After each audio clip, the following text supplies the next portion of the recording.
Hello and welcome to Access You TV. My name's Michelle Edhouse and today I'd like to ask you a question. Yes, as usual, I'm asking questions again because questions empower and decisions, judgments, conclusions disempower. So today's question is your thinking depressing you? Now, I mentioned yesterday on the vlog that I did about screen time, how this research had been done, and I'd have to go back and check the Radio New Zealand website to get a sense of where the research was done.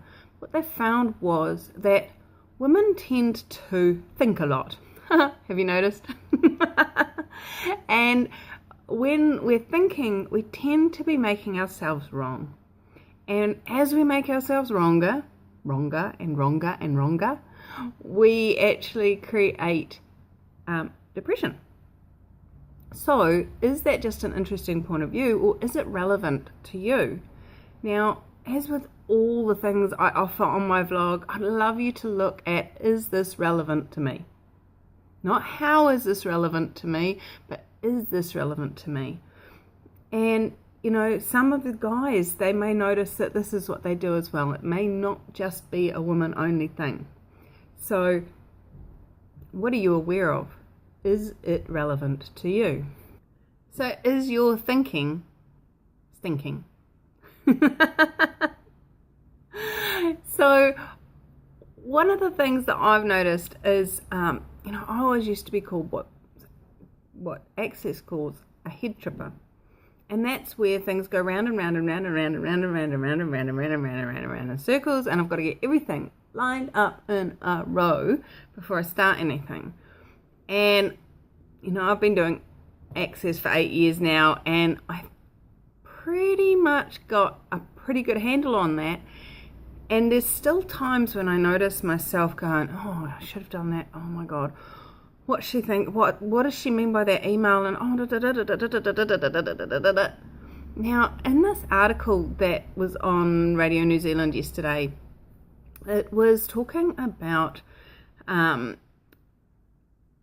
teenage girls using social media and how when they don't get an instant response, then what goes on in their mind, and how many different permutations of wrongness they can create, and how many permutations of wrongness about themselves, and how bad, terrible, awful and wrong they are, and how they shouldn't have said that and they should have said something else, and that person doesn't like them, and all within the 3 minutes it takes their friend to respond. And heaven forbid, if their friend has gone for dinner and they don't respond for half an hour, how much trauma and drama have they built up in their brain discussing with themselves just how bad, terrible, awful and wrong they are? Now, it's coming up to Suicide Prevention and Awareness Week, and I'd really love to invite you all to look at what is it that your brain is doing to your state of mind. When I started to unlock this for me, it really created a super duper different space where I started to notice when I was doing it. And this is the cool thing about consciousness and awareness, is it doesn't necessarily take away everything. What you get is you get this awareness, you get this radar detector type thing, that when you start to do something that's not creating more ease for you, that's not creating more joy in your world, there's this little alarm bell goes off and you go, oh, stop, no, not doing that anymore. So now that I've brought this to your attention, would you be willing to look at when you're doing this?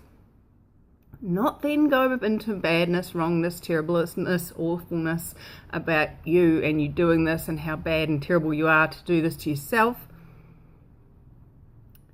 Have a look at it and go, wow, I'm doing that again. Oh, okay, cool, stop.